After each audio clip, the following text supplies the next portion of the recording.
Je t'apprends à faire ce dessin facile à l'aquarelle, étape par étape, t'inquiète pas, tu vas y arriver. L'aquarelle, ça peut devenir très simple si t'as le bon matériel. On va déjà voir ensemble le matériel dont tu as besoin pour juste démarrer l'aquarelle. First thing first, la palette. Il te faut une palette de qualité, tu peux en prendre aussi de d'autres marques. Je teste en ce moment la Charvin. Elle est toute rose, il existe plein de couleurs différentes, mais ce qui est super bien, c'est qu'elle est quand même assez complète et ce qui est génial, tu peux prendre ton petit carré et tu peux les changer. Si tu veux pas de bleu, et ben tu vas chercher une autre couleur. Quand tu as tes couleurs, il te faut les bons matériaux pour l'appliquer. Première chose qu'on parle le plus souvent, ce sont les pinceaux.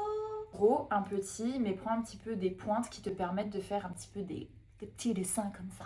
Moi, je dirais que c'est bien d'avoir les deux. Évidemment, il y a aussi celui-ci, c'est mon feutre préféré, c'est celui avec un réservoir d'eau. T'as besoin d'aucun autre truc. T'as pas besoin de le remplir tout le temps. Pas tout le temps en train d'essayer de mettre de l'eau pour faire ton aquarelle. Non, il est juste tout le temps plein d'eau et c'est génial. Et la pointe, elle est super flexible. Avant de faire ton dessin, tu vas d'abord le dessiner au crayon. Donc je te conseille de prendre un crayon H2, 2H. Ça s'efface super facilement à la gomme. La meilleure chose que tu peux prendre si tu veux rendre tes dessins encore plus qualitatifs. Cet effet sur ce dessin, les petits traits blancs et tout, c'est juste ça. Un crayon blanc un petit peu gras et un Posca blanc avec une pointe fine. C'est tout. Crée évidemment un petit paquet de mouchoirs pour essuyer quand il y a un petit peu trop de couleur ou quoi. Et bien sûr, un carnet. Prends-toi dans un magasin d'art et regarde un petit peu tous les carnets qu'ils ont. Moi, je te conseille avec les spirales. C'est trop bien. Parce que si jamais tu fais un truc pas très beau, tu peux arracher la feuille. Déjà, comme ça, ton carnet il est tout le temps clean. Vos praticités, c'est génial. Tu fais comme ça. Tu dessines comme ça et ensuite tu passes à la prochaine, etc. Maintenant que tu as tout le matériel, on va pouvoir commencer le tuto. C'est parti! Petite page blanche et on va commencer à dessiner au crayon. J'ai trouvé sur Pinterest pas mal d'inspiration et c'est génial. Commencez à faire le contour au crayon. Comme je te l'ai dit, tu peux gommer parce que le crayon qu'on a choisi c'est un 2H et du coup c'est très léger. Donc si jamais tu as mal fait un trait, tu peux tout simplement repasser et tu n'auras aucune trace en dessous. Une fois ton dessin réalisé au crayon, on peut passer direct à la couleur. On va venir créer tous nos mélanges ici. Je vais d'abord la nettoyer. Je vais prendre des lingettes, c'est la dernière. Ouais. Je vais mettre mes petites lunettes, comme ça je peux vous filmer directement ce que je dessine. J'adore utiliser mes lunettes pour faire ça, c'est trop bien. Je suis allée remplir mon pinceau parce que c'est vraiment avec ça que j'adore dessiner. On va commencer avec cette partie, on va faire une base de jaune. Je prends mon jaune ici et je viens le déposer là. Et je commence à faire une base jaune. On va maintenant passer au orange et on fait la même chose. On vient déposer un petit peu d'eau et prendre un peu d'orange. Les 5 erreurs qui ruinent ton aquarelle, c'est déjà de dessiner sans mettre assez d'eau. Bien sûr, faut pas trop en mettre, mais si tu en mets assez, tu vas tout simplement pouvoir retravailler la couleur sans arrêt. On va prendre du rouge qu'on va venir mélanger juste ici, venir assombrir ici. Des fois, il faut laisser sécher pour que tout simplement la couleur s'imprègne dans le papier. Sinon, tu vas arriver à un résultat comme ça et au bout d'un moment, c'est tout rose en fait. Et il n'y a plus ce genre de dégradé qu'on recherche. Prends ton orange directement à la source et tu vas venir faire des petits points comme ça pour tout simplement créer un dégradé. Parce que comme tu te rappelles, le papier avec la couleur va absorber mais légèrement l'eau. Donc en fait, ce sera toujours en train de travailler. Le temps que ça sèche, on va passer au contour vert pour avoir une base.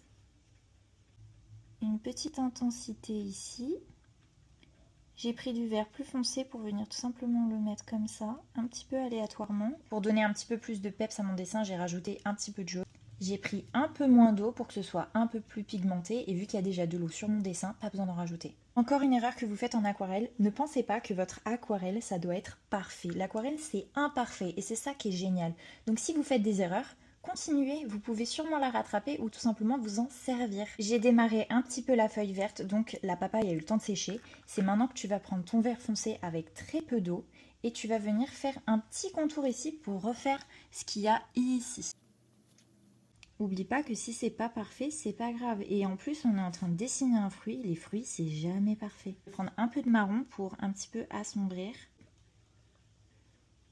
Tu vas faire des petites taches rouges comme ça entre les pépins pour tout simplement créer un petit peu de profondeur. Et tu prends ton orange et tu vas venir le placer à l'extérieur. Encore une fois, ça va se mélanger et c'est ça qui est super bien avec l'aquarelle.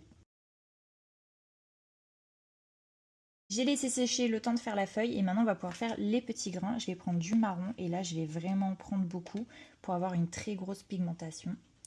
Et je vais venir faire des petits ronds comme ça, un peu aléatoires. Et je vais laisser, je sais pas si tu vois, mais un petit peu des espaces. Pour qu'en fait, quand ça sèche, on puisse bien voir les petits pépins. On en est là avec notre papaye. Franchement, on a un bon résultat. C'est pas terminé. N'oubliez pas de ne pas faire cette erreur. C'est de ne pas mettre de Posca à la fin parce que quand votre dessin sera terminé avec le Posca, ça va rendre le truc tellement qualitatif et surtout, ça va rendre le dessin encore plus réaliste. Dernière erreur que vous faites quand vous faites de l'aquarelle, c'est de ne pas oser faire des petites taches. Prenez votre couleur, mélangez-la avec un peu d'eau et faites des petites taches comme ça un peu aléatoires. C'est ça qui va rendre votre fruit vraiment en 3D. Il manque un truc, vous savez ce que c'est le Posca. Je vous montre le avant et après. Et voilà le résultat après en ayant ajouté le Posca. J'espère que vous voyez la différence. Ça rend la papaye réaliste. J'espère que grâce à cette vidéo, tu peux réussir à faire ce dessin. N'hésite pas à me dire ce que tu aimerais qu'on fasse la prochaine fois. Et si vous aimez bien ce genre de tuto, sachez que j'en fais sur Insta, sur TikTok et je vous mets des trucs un petit peu plus rapides, beaucoup plus intenses. On s'amuse tout autant. Je vous fais des bisous et n'oubliez pas de mettre un petit like.